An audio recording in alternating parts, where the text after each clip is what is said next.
इस क्लास के माध्यम से आज हम लोग जानेंगे कि बोर्ड एग्जाम में, बिहार बोर्ड एग्जाम में 400 प्लस अंक लाकर भी कोई फेल हो सकता है कैसे। देखिए 400 प्लस अंक लाकर भी आप फेल हो सकते हैं, और क्या बात है इसमें, क्या रीजन है कि आप 400 अंक लाकर भी फेल हो सकते हैं। और उसके साथ साथ बिहार बोर्ड मैट्रिक में नहीं 10वीं क्लास में कितना अंक में फेल हो जाता है और कितना अंक में पास होता है। उसके साथ साथ फर्स्ट डिवीजन कितना नंबर पर होता है, सेकेंड डिवीजन, फिर थर्ड डिवीजन। और उसके बाद हम लोग सीखेंगे कि जो अंक आ रहा है उसका परसेंटेज कैसे निकालें। ठीक है, तो आप क्लास में लास्ट तक बने रहिए। इसमें जो पहला बात है कि जो कुल अंक है, यानी बोर्ड एग्जाम में जो है कुल अंक, जिसको हम पूर्णांक भी बोलते हैं, यानी बोर्ड एग्जाम में टोटल 600 अंक का एग्जाम होगा। कितना अंक का? 600 का, जिसमें से 100 अंक जो है आप निकाल दीजिए किसके लिए? इंग्लिश के लिए।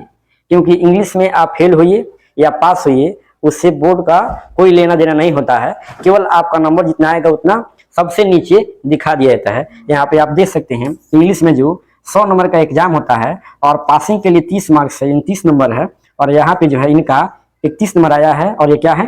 पास है। अगर जैसे मान लीजिए किसी का 31 से यानी 30 से कम आ जा रहा है तो यहाँ पे फेल लिख देगा, लेकिन यहाँ पे केवल आप इंग्लिश में फेल हैं, जिससे बोर्ड का कोई लेना देना नहीं है। अगर आप इसमें से पांचों में से किसी एक विषय में आप फेल हो जा रहे हैं तो समझिए आपका रिजल्ट नहीं बनेगा, मार्कशीट नहीं आएगा, फिर आपको अगले साल एग्जाम देना पड़ेगा।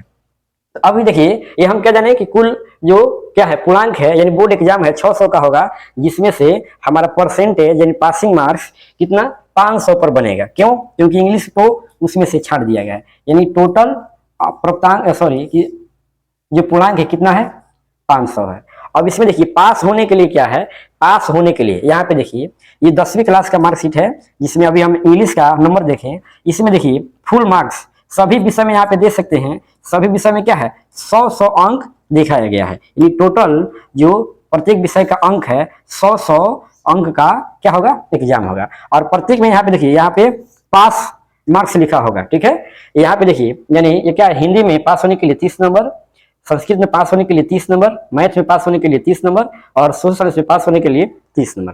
प्रत्येक विषय में आपको 30 नंबर लाना अनिवार्य है। उसके बाद देखिए दो विषय में क्या होता है? प्रैक्टिकल एग्जाम होता है। यहाँ पे देखिए प्रैक्टिकल एग्जाम, यहाँ पे एग्जाम 20 नंबर का किस में? सोशल साइंस में। तो यहाँ पे इनको 16 नंबर मिला है, और सोशल साइंस में यहाँ पे देखिए इनको एक जगह 8 मिला है और एक जगह 10 नंबर मिला है। यानी ये क्या है? ये जो है ये साइंस का प्रैक्टिकल का नंबर जुटा है, और यहाँ पे सोशल साइंस का 8 और 10 टोटल 18 अंक जुटा है। तो इस तरह से दो विषय में प्रैक्टिकल का नंबर मिलता है। इसके बाद देखिए, इसके बाद यहाँ पे अभी हम क्या देखिए? पासिंग मार्क्स और प्रैक्टिकल का नंबर। और देखिए प्रत्येक विषय में क्या है? 30-30 नंबर लाना आपको अनिवार्य है। तो इसमें हम पहला देख लिए हैं, पहला कि कुल पूर्णांक क्या है, उसके बाद पास होने के लिए न्यूनतम अंक। तो अभी हम क्या देखें कि मार्कशीट में सभी विषय के सामने लिखा हुआ है 30 अंक, यानी टोटल विषय कितना हुआ? ये टोटल विषय 5 गो है, तो हम 30 में क्या करेंगे? 5 से गुना करेंगे तो टोटल अंक कितना बनेगा? 150। यानी एक विषय में अगर 30 अंक पास होने के लिए है तो 5 विषय में कितना हो जाएगा? 30 बचे 150, 150 अंक पे आप पास होंगे। उसके बाद देखिए, उसके बाद क्या है? कितना अंक में फर्स्ट होगा? कितना अंक में फर्स्ट होता है? तो देखिए यहाँ पे ये 300 से लेकर अगर 500 के बीच आपका अंक आ रहा है, या 300 आ रहा है, या अगर 500 भी संभवतः आ रहा है, तो इस तरह से इसके बीच अगर आपका नंबर रहेगा तो आप फर्स्ट डिवीजन से पास कहलाएंगे। फिर उसके बाद क्या है कि कितने अंक में सेकंड होता है, यानी सेकंड डिवीजन होता है। तो ये होता है 225 से लेकर 299 के बीच, या इतना आ जाए तो आप सेकंड डिवीजन से पास कहलाएंगे। और यदि आपका देखिए 299 के बाद अगर आपका 300 हो गया तो आप किस में चले जाएंगे? आप चले जाएंगे फर्स्ट डिवीजन वालों में। उसके बाद देखिए, उसके बाद आ गया कितना अंक में थर्ड होता है, कितना अंक में थर्ड डिवीजन होता है। तो यहाँ पे देखिए पास होने के लिए अभी हम क्या देखें? 150 अंक, 150 अंक, और या 150 से लेकर 200 कहाँ तक? 224 तक आप अगर नंबर ला रहे हैं, यानी इसके बीच नंबर ला रहे हैं, या 150 ला रहे हैं, या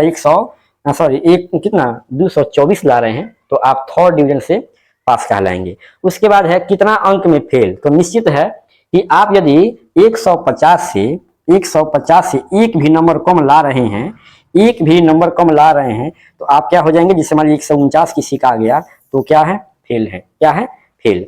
अब हम जानेंगे कि 400 या 400 से अधिक अंक भी लाकर आप बोर्ड एग्जाम में फेल हो सकते हैं, और यह बात जो है आपको सब कोई नहीं बताएंगे, और इसको ध्यान से समझिएगा कि 400 या 400 नंबर लाकर कोई कैसे फेल हो सकता है। और आप सुनेंगे तो आप भी चौंक जाएंगे कि ये कैसे संभव है, 400 उसका नंबर आया है फिर भी वो फेल है, कैसे। चलिए अब उसको हम समझते हैं कि वो कैसे फेल हो सकते हैं। ध्यान दीजिए, जैसे मान लीजिए अभी हम क्या देखें कि प्रत्येक विषय में जो है, प्रत्येक विषय में, एक मिनट रुक जाइए, प्रत्येक विषय में पास होने के लिए आपको क्या चाहिए, 30 अंक चाहिए, ठीक है।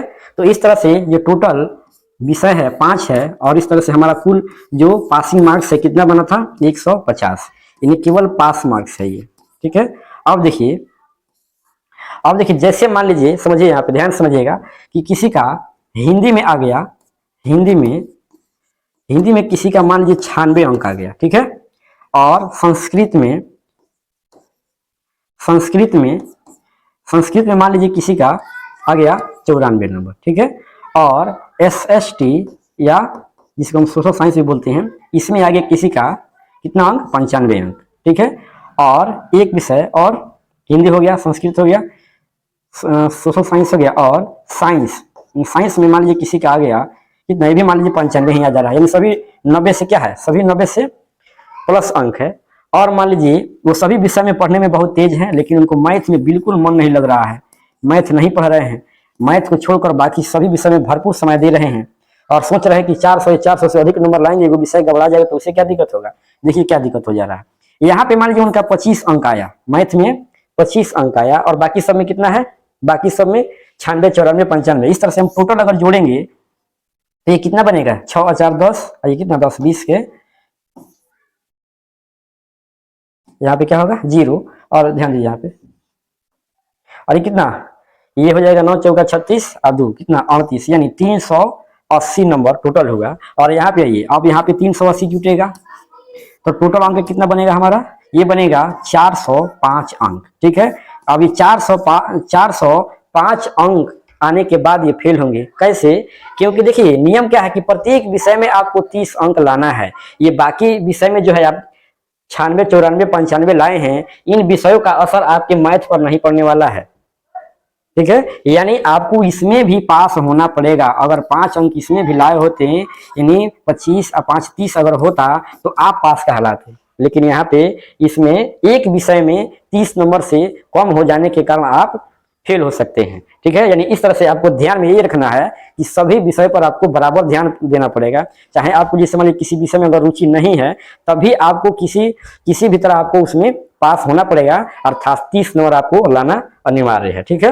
तो चलिए इस तरह से हम जाने कि किस तरह से 400 से अधिक भी नंबर लाकर कोई फेल हो सकता है। चलिए इसके बाद जानेंगे कि हम परसेंटेज कैसे निकालेंगे, यानी प्राप्तांक का परसेंटेज कैसे निकालें। जैसे मान लीजिए आपका 305 अंक आ गया, 305 अंक आ गया, ठीक है, 305 अंक आया, और आप इसका परसेंटेज बताना चाहते हैं कि मेरा परसेंटेज कितना बनेगा।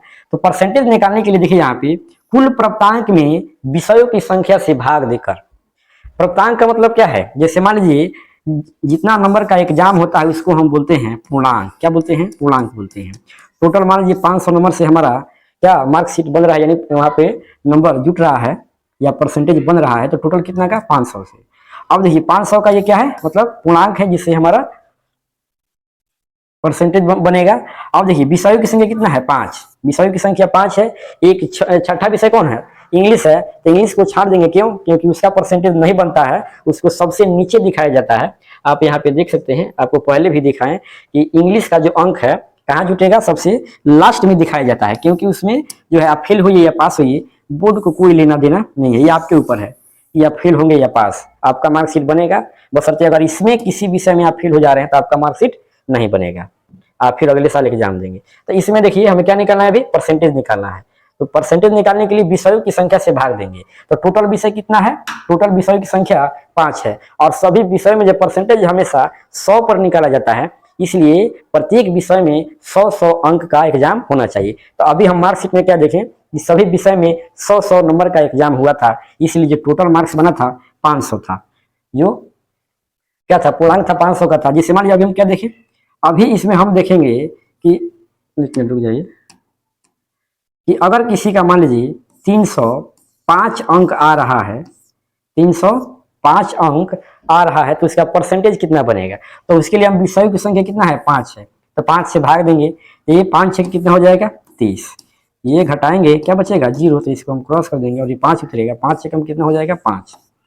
यानी इस तरह से ये 300 जो 5 नंबर है, इसका परसेंटेज कितना आया, 61%। ठीक है।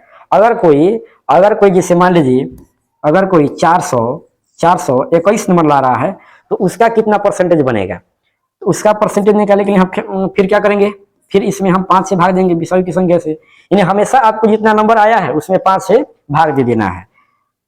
तो बोलिए कितना हो जाएगा जी, 5 की पावर 8 बार पढ़ेंगे तो क्या आएगा, 40 आएगा। यहाँ क्या बचेगा, 2 और ये कट जाएगा, फिर ये कितना 1 उतरेगा, फिर 5 चौका 20 हो जाएगा, फिर ये कैंसिल, और यहाँ पे क्या बचेगा, यहाँ पे बचेगा 1। अब यहाँ पे देंगे दशमलव, थोड़ा इसको ऊपर कीजिए, ये दशमलव हो गया, और यहाँ पे क्या है, 1 है, दशमलव देंगे तो यहाँ पे क्या आएगा, 0, फिर 5 दूना 10। इस तरह से कितना बना, इस तरह से 84.2%, यहाँ पे परसेंट लगाएंगे, यानी कितना 421 नंबर का कितना परसेंटेज बनेगा, 84.2% बनेगा। तो इस तरह से आप परसेंटेज आसानी से निकाल सकते हैं। यदि आप क्लास में लास्ट तक बने हुए हैं तो कृपया चैनल को सब्सक्राइब कर लीजिए और वीडियो को लाइक करना न भूलें।